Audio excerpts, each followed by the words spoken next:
Barbara Martin hasn't celebrated her birthday in a long time. The old woman got used to the fact that her closest relatives are constantly busy with their own lives and rarely come to visit. However, that day was an exception. After all, 80 is an important birthday. The old woman's family just couldn't ignore such an important date. Mrs. Martin baked her signature apple pie and began to set the table. She expected only her two grandsons, David and Henry, to show up. There was a chance that her cousin from Kentucky would also come, but luck would have it, the elderly woman was bedridden with arthritis. The grandchildren arrived around noon, when everything was ready and the house was filled with the smell of fresh pastries and cinnamon. After giving their grandmother some unimpressive bouquet of flowers, David and Henry went to the kitchen where a treat was already waiting for them. Mrs. Martin's grandchildren were used to their grandmother taking care of them. She helped them pay for university, buy cars, and in general, assisted them whenever they needed money. In the past, Barbara Martin held many senior positions at many enterprises in the city and was known to be a serious and self-sufficient woman. But at 80, she was already retired and was rarely leaving the house. It just so happened that Mrs. Martin's husband passed away 7 years prior, so the unfortunate woman had to live in their house all alone. That is why the old woman was looking forward to her grandchildren's visit, which was perhaps her only remaining joy in life. But that day, David and Henry behaved kind of strangely.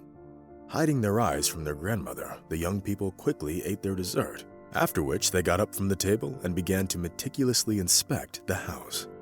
They went from room to room. They took notes and from time to time measured the walls and doorways with a tape measure.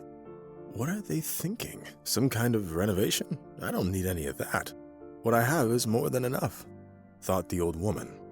Meanwhile, the grandchildren moved on to the main event. As it turned out, Barbara Martin's birthday was just a pretext to execute Henry and David's plan. This was evident from their smug faces and a mischievous spark in their eyes, revealing their thirst to make a quick profit. "Granny, you should probably get ready. We want to take you to a special place. I think you would like it there." Henry was the first to break the long pause. "Go somewhere? You mean some kind of store? I already have everything I need," the old woman said cautiously. At that moment, Henry and David gave each other strange looks and began to help their grandmother put things into a suitcase. Until then, Mrs. Martin hoped that her grandsons were taking her on some sort of a short trip, but she was beginning to realize that she would be leaving for a long time. After helping their grandma into the car, Henry started the engine and pulled out of the driveway. Still not sure of where exactly she was being taken, Mrs. Martin kept looking out the window. The whole trip was so strange that the poor old lady had no idea what to think. Of course, she trusted her grandchildren. But where could they possibly take a woman on her 80th birthday?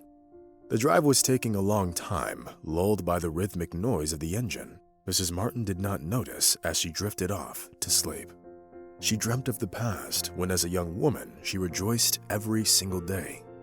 Back then, everything felt so magical and beautiful that Mrs. Martin felt like Alice in Wonderland. The car jerked as it hit a bump, and Mrs. Martin was jolted awake. As it turned out, they were driving along a dirt road leading to a 3-story building that looked like a massive gray bulk of cement from the side. Mrs. Martin had never been to that place and could not even imagine the purpose of their visit. But as Henry got closer, the woman gasped. In the courtyard of the building, elderly people were walking around, dressed in almost identical dressing gowns and pajamas. "Oh God, is this a nursing home? But why? I'm not that old, and in general I can still take care of myself," the old woman thought anxiously. The realization of the unpleasant truth hurt Mrs. Martin deeply, causing her to shudder. She was only beginning to understand her grandchildren's intentions. Henry and David simply decided to get rid of their grandmother in this legal way.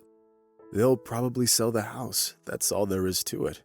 That's why they measured everything for over an hour, thought the old woman. While David carried Mrs. Martin's belongings into the building, Henry helped her get out of the car. "Granny, this is for the best. There are medical workers here. You'll see, you'll like it here," he added. Mrs. Martin shook her head and followed her grandsons obediently. The The necessary paperwork was filled out quickly. Actually, Mrs. Martin had no say in the matter. She just sat on a chair and, with undisguised sadness in her eyes, watched as her beloved grandchildren decided everything for her. Everything took about half an hour, after which Henry and David said an uncertain goodbye and headed towards the exit. They looked like two lawbreakers trying to get away from the scene of the crime as quickly as possible.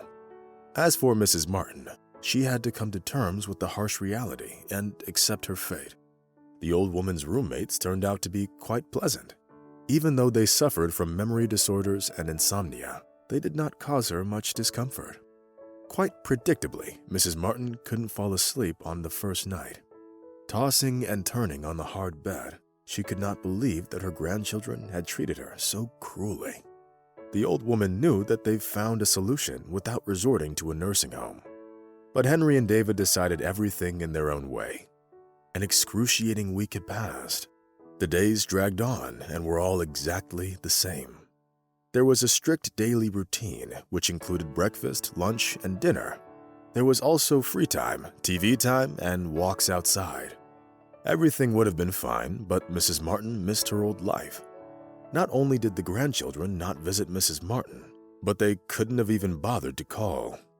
At the end of the second week, David did end up sending Mrs. Martin a message. He did it, however, in a very peculiar way. David did not find the time to personally visit his grandmother, so he asked his friend Jacob to bring her some fruit and warm clothes. "I'll definitely pay you back. You don't even worry about it," he told Jacob. Jacob shrugged his shoulders and did what he was asked of him. Most of all, Jacob was surprised by the fact that David couldn't find the time to visit his grandmother personally. Jacob grew up in a group home. From a young age, he was deprived of parental affection and the warmth of a family.